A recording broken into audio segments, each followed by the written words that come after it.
नमस्कार. इकोपार सोलारच्या इंस्टाग्राम चॅनलमध्ये आपल्या सर्वांचं स्वागत. आपण जी सोलार सिस्टम इन्स्टॉल करतो ती कोणत्याही क्षमतेची असतील, अगदी 3 किलोवॅट पासून ते एचपी कनेक्शन पर्यंत. बऱ्याच वेळेला सोलार बिल कसं वाचायचं हे ग्राहकांना समजत नाही, तर ते समजून सांगण्याचा आज आम्ही या ठिकाणी प्रयत्न करणार आहोत. दाखवल्याप्रमाणे जानेवारी 2026 या महिन्याचे हे बिल असून या ठिकाणी कस्टमरचे डिटेल्स दिलेले असतात, जसे की ग्राहक क्रमांक, ग्राहकाचे नाव, पत्ता आणि सोलार अग्रीमेंट डेट, म्हणजे सोलार कोणत्या दिवशी कमिशन झालं, त्याला परवानगी मिळाली, ती डेट या ठिकाणी आहे.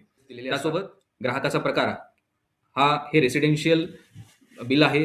ग्राहकाचं रेसिडेन्शियल ग्राहकाचा मीटर नंबर या ठिकाणी दिलेला असतो, सिरियल नंबर, किती किलोवॅट यांचा मंजूर भार आहे 3.3 किलोवॅट आणि किती किलोवॅटचं सोलार कॅपॅसिटी या ठिकाणी जोडलेली आहे, तर ती 3.3 किलोवॅट या ठिकाणी दाखवलेली आहे. यासोबत बिलिंग हिस्ट्री, मागील 12 महिन्याचा वापर टेबल या ठिकाणी दिलेला असतो. जसं की आपण पाहू शकता की जानेवारी 2025 204 युनिट्सचा वापर होता आणि डिसेंबर 2025 सोलार लावल्यानंतरचा वापर जो आहे तो आता या ठिकाणी 0 दाखवत आहे आणि दर महिन्यामध्ये येत गेलेले बिल रकमेमध्ये हे या ठिकाणी दाखवलेलं आहे. नंतर सोलार बिल वाचत असताना आपल्याला सर्वात महत्त्वाचा तक्ता बघायला मिळतो, तो solar net metre consumption details.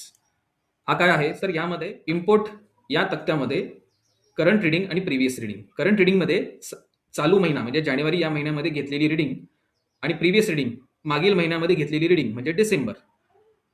चालू महिन्यामध्ये 1206 युनिट्स ही रिडिंग घेतलेली आहे, तर मागील महिन्यामध्ये 1002 ही रिडिंग आहे डिसेंबर महिन्याची. या दोन्हीचा आपण ज्यावेळेला कंपॅरिझन करू तर आपल्याला कळेल की मागील महिन्याच्या तारखेपासून ते या महिन्याच्या तारखेपर्यंत 204 या युनिट्सचा वापर आपण केलेला आहे. इतकं इम्पोर्ट म्हणजेच एमएससीबी कडून एवढे युनिट्स आपण कन्झम्पशन केलेलं आहे. त्यानंतर एक्सपोर्ट म्हणजे एमएससीबी कडे दिलेली वीज. यामध्ये देखील करंट रिडिंग आणि प्रिव्हियस रिडिंग म्हणजे जानेवारी महिन्यातील घेतलेली जी रिडिंग आहे ती 769 आणि डिसेंबर महिन्यामध्ये घेतलेली जी रिडिंग आहे ती आहे 516 युनिट. याचा डिफरन्स आपण काढल्यास कळेल की 253 एवढे युनिट्स एमएससीबी कडे दिलेले आहेत. एवढ्या युनिट्सचं एक्सपोर्ट त्या ठिकाणी झालेलं आहे. आणि जनरेशन, एकूण सोलारनं या महिन्यात केलेलं जनरेशन ते सुद्धा आपल्याला पाहायला मिळतं. जानेवारी महिन्यातील रिडिंग 1220 आणि डिसेंबर महिन्यातील रिडिंग 817 युनिट्स. यांचा फरक काढल्यास कळेल की 403 युनिट्सचं जनरेशन या एक महिन्यात झालेलं आहे. आता यामध्ये सोलार बिल कसं कॅल्क्युलेट केलं जातं, तर एमएससीबी कडून घेतलेली वीज म्हणजेच इम्पोर्ट वजा एमएसईबीला दिलेली वीज म्हणजेच एक्सपोर्ट. आपण ज्यावेळेला आता याचा फरक काढू, एक्सपोर्ट वजा इम्पोर्ट, तर 253 एक्सपोर्ट आणि इम्पोर्ट 204. यामध्ये एक्सपोर्ट वजा इम्पोर्ट 253 वजा 204 ज्यावेळेला आपण करू त्यावेळेला आपल्याला कळेल की 49 युनिट्स हे आपण अधिक जनरेट केलेले आहेत आणि ही अधिकची तयार झालेली जी वीज आहे, हे जे युनिट्स आहेत म्हणजे ग्राहकाकडे वीज बिलामध्ये सेव्ह होतात.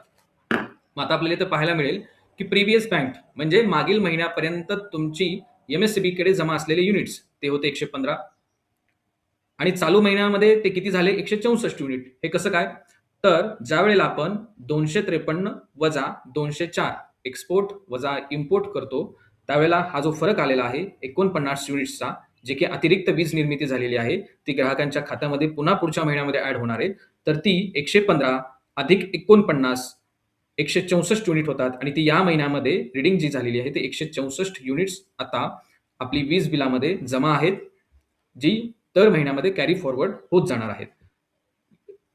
या पद्धतीने हे सोलार बिल जनरेट होतं. त्यामुळे अधिकचे 49 युनिट्स आता एमएससीबी कडे जमा असल्यामुळे आपल्याला आलेले जे बिल आहे ते शून्य आहे. आपल्याला फक्त हे स्थिर आकार या ठिकाणी लागलेला आहे 140 रुपये. बाकी आपल्याला जे वीज बिल आहे ते शून्य आलेलं आहे. ग्राहकांनी दर महिन्यामध्ये आपले लाईट बिल व्यवस्थित पाहावे, समजून घ्यावे. जनरेशन, वापर आणि आपण करत असलेलं एक्सपोर्ट हे सर्व रिडिंग्स व्यवस्थित आहेत का, दर महिन्यात ते बदलत आहेत का, याकडे लक्ष द्यावे, जेणेकरून आपल्याला सोलार जनरेशनचा फायदा घेता येईल आणि ॲव्हरेज रिडिंगने होणारे नुकसान हे टाळता येईल. त्यामुळे ग्राहकांनी जागरूक राहावं.